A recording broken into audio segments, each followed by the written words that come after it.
Most people think capital has no conscience. I think that is one of the laziest lies modern finance tells itself. Capital may not have a conscience in the human sense, but it does have a threshold. And every so often, a threshold gets crossed so publicly, so unmistakably, that even the people who worship returns have to admit something larger is moving underneath the trade. That is what I see in this story. Not just a pension fund selling a stock, not just another ethics controversy, not just Europe being Europe and America being America. What I see is a fracture line, a real one, a line running through pensions, technology, policing, immigration, military contracts, public values, and the future direction of transatlantic capital. And when a line like that starts showing up inside retirement money, I pay attention, because pension money is not hot money. Pension money is supposed to be the slowest, calmest, most conservative money in the room. It is the kind of money that does not move just because a headline got loud for a day. It moves when institutions decide something deeper has changed. That is why I want to start with the hard fact. ABP, the Netherlands' largest pension fund, managing 538 billion euros for Dutch civil servants, sold its entire 825 million euro stake in Palantir, not trimmed, not hedged, not under review, sold, gone. And the stated reason was not valuation. It was responsibility, sustainability, human consequences. The fund said, in substance, that those things belong in the investment decision itself. Fefalacite Fayturn 27 File 0 Fe, that is the event. Now let me tell you why it matters so much more than the headline. Because on the other side of the Atlantic, public pension funds in major American states still hold billions in Palantir and are refusing to divest, often pointing to fiduciary duty. That means the split is no longer theoretical. It is institutional. One side is saying ethics belong inside fiduciary judgment. The other side is saying ethics are political noise unless returns force action first. Fefalacite Fayturn 27 File 0 Fe, that is not a portfolio difference. That is a civilizational difference.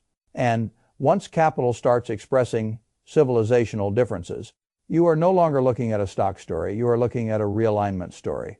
I want to say this clearly because people hide behind abstractions when they get uncomfortable. Palantir is not controversial because it sells harmless spreadsheets. The source document describes software built to combine vast pools of data, communications, biometrics, financial records, travel records, and surveillance inputs to track and identify people at scale. It says European critics, including Amnesty International, have warned about human rights implications, especially regarding use by ICE in deportation operations and used by the Israeli military. That is the moral charge at the center of the divestment story. Fefalacite Fayturn 27 File 0 Fe. Now you may agree with those uses. You may oppose them. You may think the criticism is selective. You may think it is overdue. That is not even the first layer of what interests me. What interests me is what pension trustees do once that moral dispute becomes impossible to ignore. Do they say, returns first, always? Do they say, we cannot get political? Do they say our only job is to maximize beneficiary wealth? Or do they say, no, our beneficiaries are human beings living inside a society? And some investments eventually become incompatible with the values those beneficiaries believe their own institutions are supposed to represent. That is the real test, because values are cheap when they cost nothing. The price of values is what you are willing to give up when they cost something real. And ABP paid a real price. That is why this story matters. Now let me give you the master metaphor for the whole thing.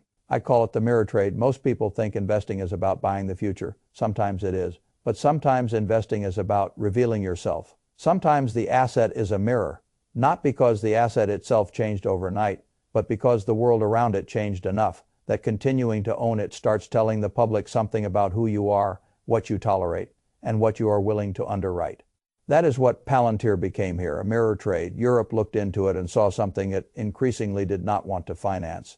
America looked into it and saw something it was still willing to hold, defend, or at minimum bracket off as none of ethics business. So long as returns stayed compelling, that is the split.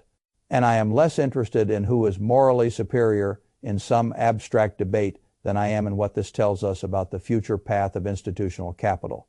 Because capital follows comfort until comfort breaks. Then it starts following legitimacy. That is what may be happening. Now, the first mechanism in this story is what I call values pricing. A lot of investors pretend values do not belong in markets because markets are supposed to be objective. I have never believed that markets are full of values. They just hide them under different labels: safety, rule of law, governance, trust, contract enforcement, national alignment, reputational tolerance, political risk, consumer legitimacy. All of those are values expressed as price. So when a European pension fund says human rights concerns belong inside investment judgment, that is not some weird moral ad on to finance. It is simply a different pricing model for legitimacy. ABP's public language makes this plain. The fund said it weighs risk costs and also how sustainable and responsible an investment is. That means the ethics are not outside the model. They are part of the model. Fay-Felicite Fay-Turn 27 File 0 Fay. This is a very different posture from the American pension response. The source describes where funds often default to fiduciary duty and treat divestment as a last resort or as a kind of ideological contamination of investing. Fay-Felicite Fay-Turn 27 File 0 Fay. Now here is where I want to push harder. Fiduciary duty is one of the most abused phrases in modern finance. It gets used like a shield. People say it as though it means one thing and one thing only: maximize return, by any means not yet illegal. That is not how serious institutions have always behaved. The source itself points out that some U.S. funds previously divested from private prisons or gun makers under moral and reputational pressure. So the truth is not that fiduciary duty forbids all ethical judgment. The truth is that institutions decide which ethical issues they are willing to recognize as financially relevant and which ones they would prefer to call politics. Fay-Felicite Fay-Turn 27 File 0 Fay, that is a values choice too. Which brings me to the second mechanism, selective fiduciary duty. This is one of my least favorite habits in institutional investing. People act as though there is a clean wall between ethics and returns, then quietly tear that wall down whenever the politics are convenient enough. That is why I do not take. We are just following fiduciary duty at face value. I ask which moral discomforts became recognized as investment risks and which ones were told to wait outside. Why are some controversies treated as disqualifying and others as regrettable but investable?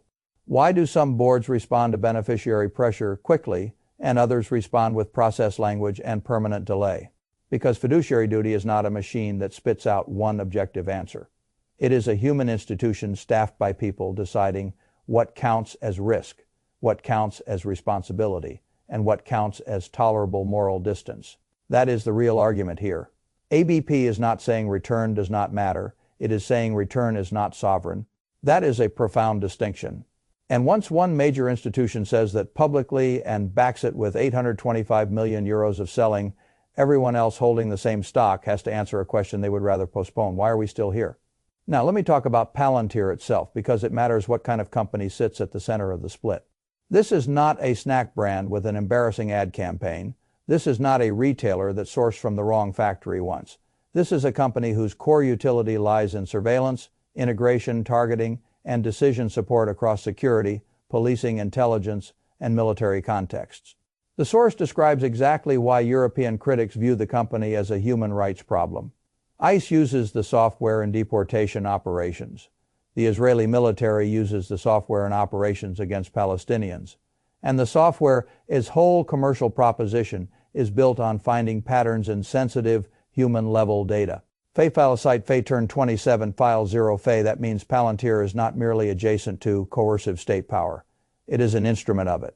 Now again, you can say that is good. You can say states need such tools. You can say border enforcement is legitimate. You can say military use is inevitable. Fine. But you cannot say the ethics are incidental. They are the product context. And once the ethics are the product context, long-term holders cannot keep pretending. This is just another software multiple debate. That brings me to the third mechanism, product identity lock. Some companies can outgrow controversy because the controversial thing is a side business. Others cannot because the controversy is not an accident. It is the core use case. That is product identity lock. Once the market broadly identifies the company with a certain pattern of state behavior, the stock stops being valued only on growth, margins, and contracts. It starts carrying a civil meaning. You can still own it, you can still profit from it, but you cannot plausibly claim not to understand what you are underwriting. That is what changes the institutional equation, because now divesting is no longer merely a negative judgment on one quarter or one headline. It becomes a declaration that the whole product identity has crossed an internal line. The source suggests this did not happen overnight. That makes sense. Big institutions almost never move overnight. They move after pressure accumulates, after beneficiary discomfort organizes, after journalists expose, after public contradiction becomes too obvious to smooth over. In ABP's case, the stake became widely known in January 2026. Pension participants objected, and by April the stake was gone, roughly 3 months from revelation to exit. That is not impulsive, that is institutionally fast. Palantir Fay turn 27 file 0 Fay. Now pay attention to what that speed tells you. This was not a slow valuation rethink. This was an ethical decision under pressure. And the source says ABP has a pattern here. It exited Caterpillar over bulldozer use in Palestinian home demolitions. It pulled out of Booking and Airbnb on related grounds. That means Palantir is not a random exception. It fits an institutional logic ABP has already demonstrated. Palantir Fay turn 27 file 0 Fay that matters enormously. 1. Off divestments can be dismissed. Patterns are harder to dismiss. The fourth mechanism is institutional consistency. I trust patterns more than explanations. Anyone can issue a statement. Few institutions behave consistently enough for the statement to mean anything. ABP appears to be trying to build consistency between public values and capital allocation. That does not make it morally perfect. It does make it institutionally legible, and institutional legibility is very valuable in the coming world. Why? Because the global investing system is entering a phase where values, alliances, human rights rhetoric, digital sovereignty, and geopolitical distance are beginning to affect capital placement much more openly than before. The source spends time linking this Palantir divestment to broader European moves, reassessment of U.S. entities, reduced U.S. Treasury exposure, and wider skepticism about American institutional alignment with European values. Some of those connections are presented argumentatively rather than proven in a narrow causal sense. But the pattern the source is trying to map is straightforward. Europe is not merely regulating America. It is psychologically and financially stepping back from America. Palantir Fay turn 27 file 0 Fay that is the larger story. Palantir is one battleground inside a bigger separation. Now let me give you the fifth mechanism.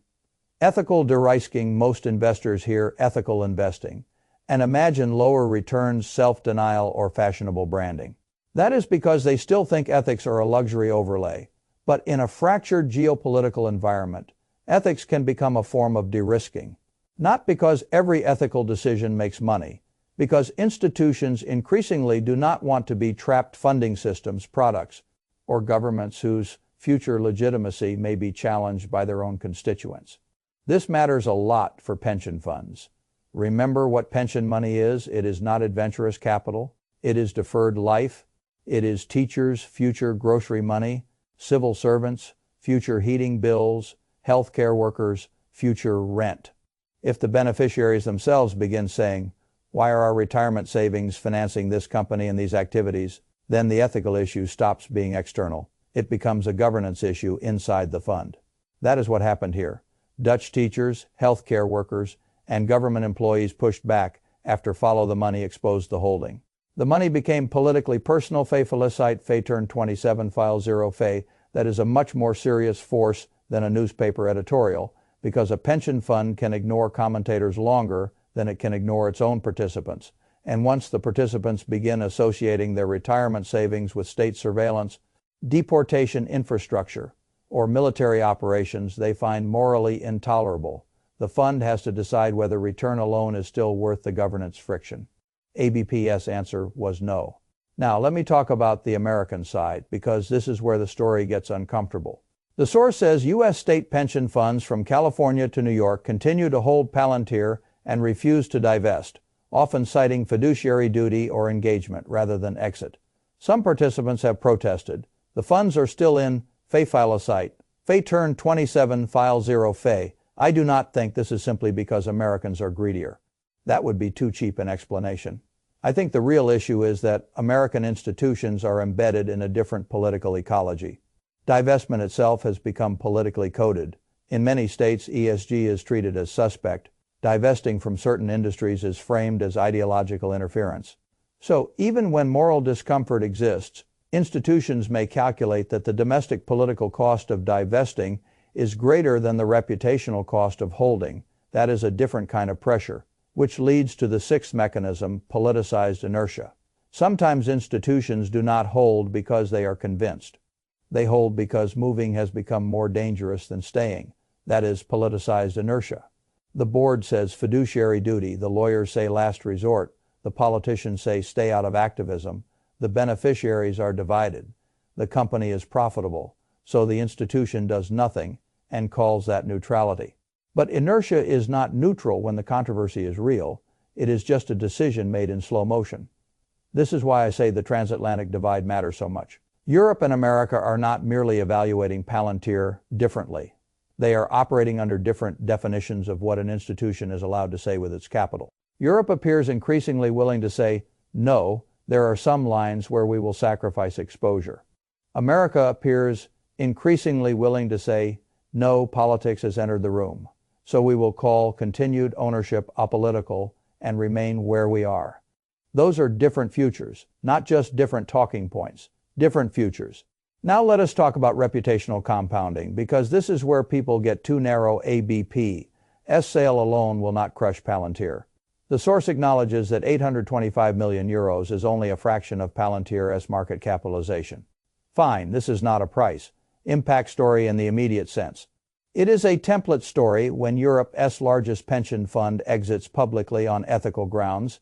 It gives other institutions a precedent, a script, and political cover. Fay Filocyte Fay Turn 27, File 0 Fay, that is worth more than one block trade. The seventh mechanism is template risk.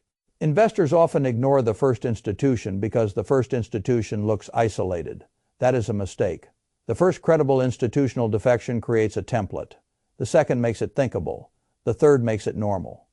After that, the stock is no longer just dealing with operational controversy. It is dealing with a category shift inside institutional capital. This is especially relevant in Europe, where public pension funds, sovereign wealth systems, university schemes, unions, and regulators all watch each other. The source mentions the UK university pension system facing union pressure over its Palantir stake and references a broader Nordic and European norm of linking divestment publicly to human rights concerns. Again, you can debate timing and intensity, but the direction is plain. Europe is building a more explicit language for values. Based institutional exit, Fay Filocyte Fay Turn 27 File 0 Fay once. That language exists. Every continued holder has to explain itself more often, and explanations are not free. They consume governance time, they raise scrutiny, they create pressure on contracts, they invite regulator interest, they complicate partnerships. That is reputational compounding. Not everything that hurts a company shows up first in the quarter. Sometimes it shows up in the quality of future counterparties and the narrowing comfort of large institutions. That leads directly to the eighth mechanism, contract legitimacy risk. Palantir's whole business depends on state and quasi-state acceptance. If major European institutions are willing to say publicly that the company's uses are inconsistent with their human rights frameworks, that does not just affect passive equity flows, it can affect how European police agencies, ministries, municipalities, and procurement bodies feel about being seen with the product. The source specifically notes the Dutch police use of Palantir software and argues that ABP's divestment creates political pressure for contract review. That is a plausible dynamic. Once the retirement fund for civil servants says the company is ethically unfit for investment, it becomes awkward for another public institution in the same national ecosystem to keep using the company without renewed scrutiny. Fay Filocyte Fay Turn 27 File 0 Fay. That is what I mean by contract legitimacy risk. Not that all contracts vanish, that future contracts become harder, more contested, and more politically exposed. Now let me tell you what I think the most important hidden line in the whole story is.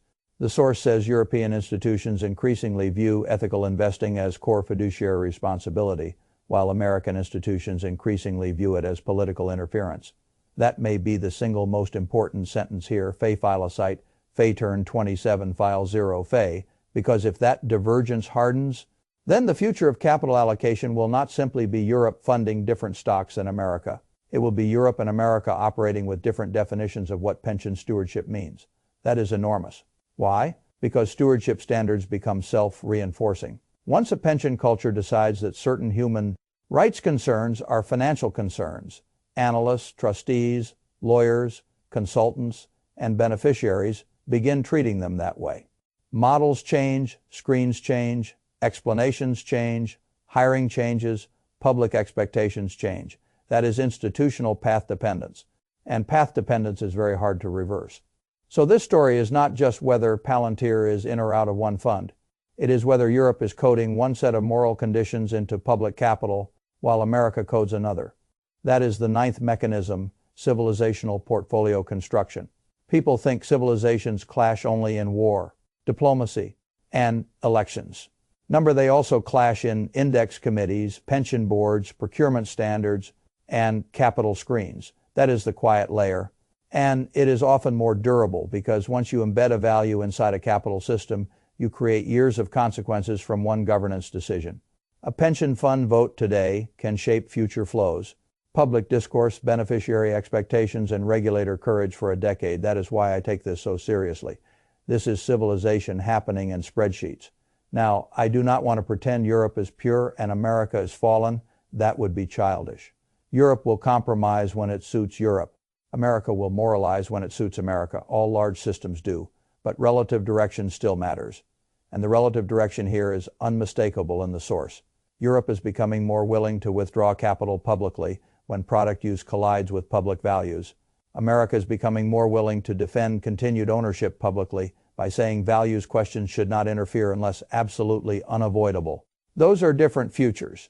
Now let me bring this down to the investor level because some people watching this kind of story always ask the wrong question first. They ask, so should I buy or sell the stock?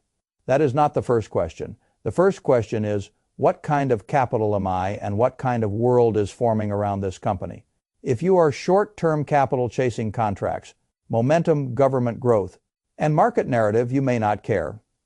If you are long-term institutional capital answerable to beneficiaries with stated ethical frameworks, you should care a great deal.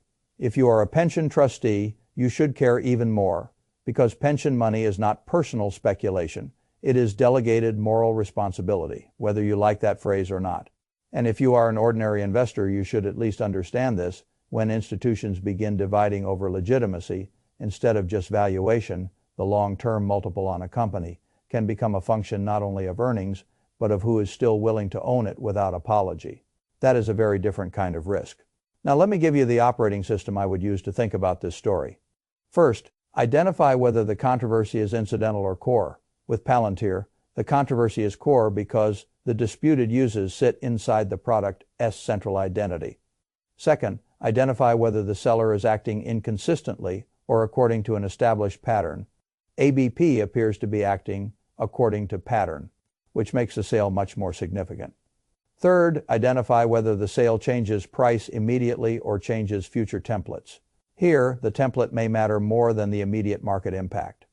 Fourth, identify whether continued ownership now demands a public values explanation.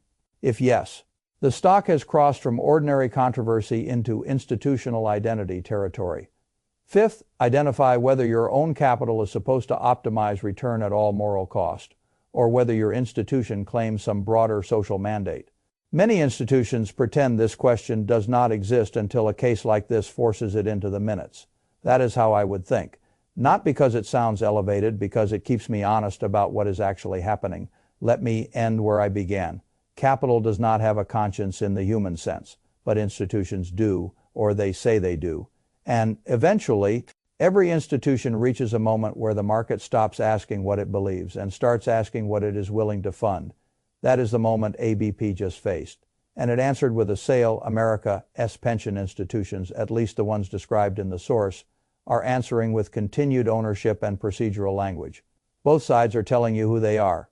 That is why the €825 million exit matters, not because it was big enough to break Palantir, because it was big enough to reveal Europe. And once capital starts revealing civilizations, the trade is never just about the stock again. It is about which world each side is willing to retire into.